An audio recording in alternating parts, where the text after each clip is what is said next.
Everyone, welcome to my channel Deep Study. Video start होने के पहले चैनल को प्लीज़ लाइक एंड सब्सक्राइब कर दीजिए। साथ में बेल आइकन के बटन को प्रेस कर दीजिए ताकि आगे आने वाली वीडियो का नोटिफिकेशन आपको मिल सके। जैसा कि हम लोग पिछले वीडियो में प्रकाश के परावर्तन के नियम के बारे में जाना और आज गोलीय दर्पण की फोकस दूरी और वक्रता त्रिज्या के संबंध में जानेंगे। तो चलते हैं टॉपिक पर। एक अवतल दर्पण जिसके प्रिंसिपल एक्सिस के समानांतर एक किरण आ रही है AB, जो कि परावर्तन के बाद मुख्य अक्ष के बिंदु F यानी फोकस से होकर गुजर रही है। यहाँ CB त्रिज्या बिंदु B पर अभिलंब है। प्रकाश के परावर्तन के नियम से अगर देखें तो एंगल ABC मतलब आपतन कोण बराबर होता है एंगल CBF परावर्तन कोण के बराबर होता है। I = R, ये हम लोग पिछले वीडियो में पढ़े हैं। उसके बाद एंगल ABC और एंगल BCF, ABC बराबर एंगल BCF दोनों अल्टरनेट एंगल से बराबर होगा। ये एंगल और ये एंगल ये दोनों आपस में अल्टरनेट एंगल के द्वारा बराबर होता है। ठीक, अब इस पहले को इक्वेशन 1 मान लिए थे और दूसरे को इक्वेशन 2 मान लेते हैं।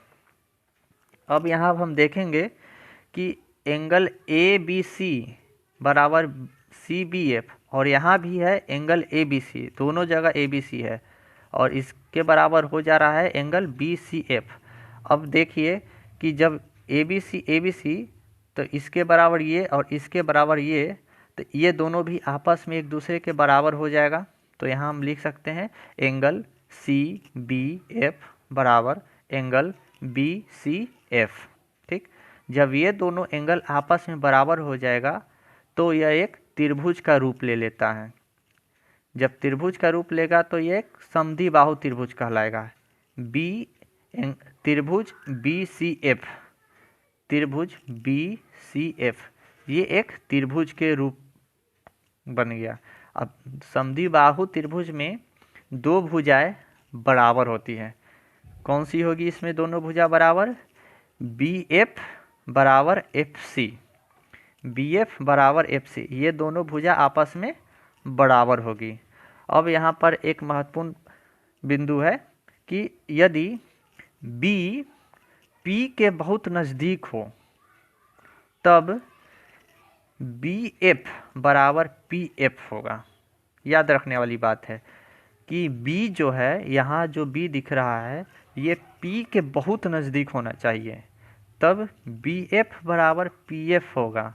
वो भी लगभग में, एक्यूरेट नहीं होगा, अप्रॉक्स में होगा। ठीक, उसके बाद चलते हैं। जब ये हो गया तो PF बराबर FC हो जाएगा।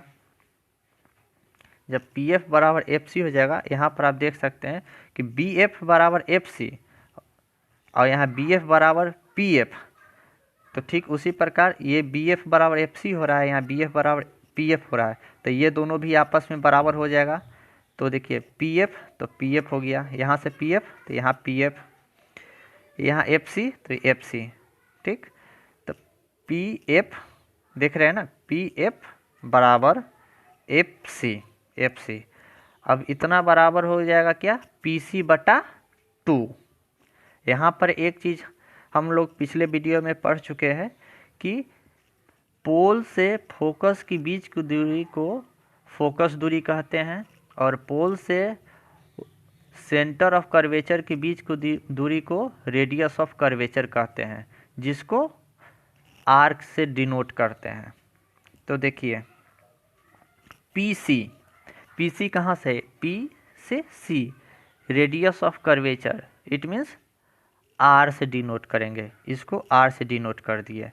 और यहाँ पर देखिए PF, पोल से फोकस की बीच की दूरी को फोकस दूरी कहते हैं, जिसको स्मॉल f से डिनोट करते हैं। तो यहाँ PF को F कर दिए। देखिए F फोकस दूरी और R वक्रता त्रिज्या, जिसको radius of curvature focal length f equal to r/2, ये आपका निकल गया। इसके बाद चलते हैं, जैसा अभी हम लोग पता किए f बराबर r/2 हुआ। दर्पण चाहे अवतल हो या उत्तल, यदि आपतन बिंदु ध्रुव से बहुत दूर न हो तो फोकस दूरी दर्पण की वक्रता त्रिज्या की आधी होती है, यही बताया जा रहा है। ठीक, आगे चलते हैं अगले टॉपिक पे हम लोग। गोलीय दर्पण के लिए किरण आरेखों की बनावट। इसमें 4 पॉइंट होते हैं। पहला पॉइंट आते हैं मुख्य अक्ष के समांतर आपतित किरण। अब मुख्य अक्ष के समांतर आपतित किरण में देखते हैं, यहाँ पर हम 2 दर्पण लिए हैं, एक अवतल दर्पण, दूसरा उत्तल दर्पण। पहले अवतल दर्पण में चलते हैं। अवतल दर्पण के मुख्य अक्ष के समानांतर एक किरण आ रही है जो कि परावर्तन के बाद मुख्य अक्ष के बिंदु F यानी फोकस से होकर गुजर रही है। ठीक, दूसरा उत्तल दर्पण में मुख्य अक्ष के समानांतर एक किरण आ रही है जो कि परावर्तन के बाद इधर की ओर जा रही है। यहाँ पर फोकस को काल्पनिक रेखा के द्वारा यहाँ दर्शाया गया है।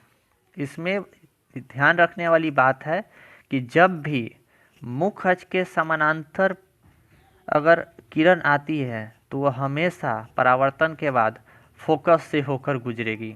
जैसे कि मुख्य अक्ष है, यहाँ से किरण आ रही है, परावर्तन के बाद फोकस से होकर गुजर रही है अवतल दर्पण में।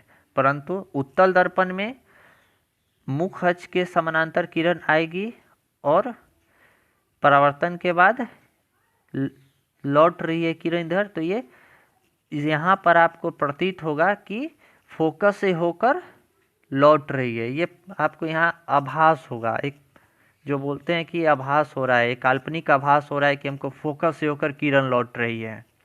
ये हो गया। अगला बिंदु पे आते हैं, सेकेंड पॉइंट, फोकस की दिशा में आपतित किरण। इसमें देखते हैं अवतल दर्पण में, एक अवतल दर्पण में जब कोई किरण फोकस से होकर गुजरती है, यहाँ पर एक किरण है जो कि फोकस से होकर आ रही है और परावर्तन के बाद मुख्य अक्ष यानी प्रिंसिपल एक्सिस के समानांतर निकल जाती है। ठीक, इसी प्रकार दूसरे में उत्तल दर्पण में एक किरण फोकस की दिशा में आ रही है, यहाँ दिख रहा है, इसके बाद डॉटेड लाइन से फोकस की दिशा को दिखाया गया आगे, और यहाँ से परावर्तन के बाद मुख्य अक्ष के पैरेलल में निकल जा रही है। यहाँ पर याद रखने वाली बात है कि जब भी फोकस की दिशा में किरण आए तो वो हमेशा दर्पण से परावर्तन के बाद मुख्य अक्ष के समानांतर निकलती है। ठीक है, आगे चलते हैं तीसरे पॉइंट पर। आइए तीसरे पॉइंट पर आते हैं, वक्रता केंद्र की दिशा में आपतित किरण। जब कोई किरण सेंटर ऑफ कर्वेचर की दिशा में आती है और दर्पण से परावर्तन के बाद फिर उसी दिशा में रिटर्न चली जाती है, ये अवतल दर्पण का हो गया। ठीक, अब चलते हैं उत्तल दर्पण में। इसमें भी एक उत्तल दर्पण है, यहाँ पर सेंटर ऑफ कर्वेचर की दिशा में किरण आ रही है और परावर्तन के बाद फिर उसी दिशा में लौट जा रही है। ठीक, आते हैं चौथे पॉइंट पर, ध्रुव की दिशा में आपतित किरण। अवतल दर्पण में जब प्रकाश दर्पण के ध्रुव यानी पोल पर जाती है तो उसके बाद वहाँ से वो परावर्तित हो जाती है, यहाँ पर परावर्तन के नियम को पालन करते हुए निकल जाती है। इसमें दर्पण का मुख्य अक्ष यानी प्रिंसिपल एक्सिस इस अभिलंब का काम करता है। ठीक उसी प्रकार उत्तल दर्पण में भी जब प्रकाश की किरण ध्रुव पर आकर पड़ती है तो परावर्तित हो जाती है। इसमें भी दर्पण का मुख्य अक्ष अभिलंब के रूप में काम करता है। ठीक है, आज के लिए इतना ही। वीडियो को लाइक करिए और चैनल को सब्सक्राइब करिए। मिलते हैं अब नेक्स्ट वीडियो में। Thank you.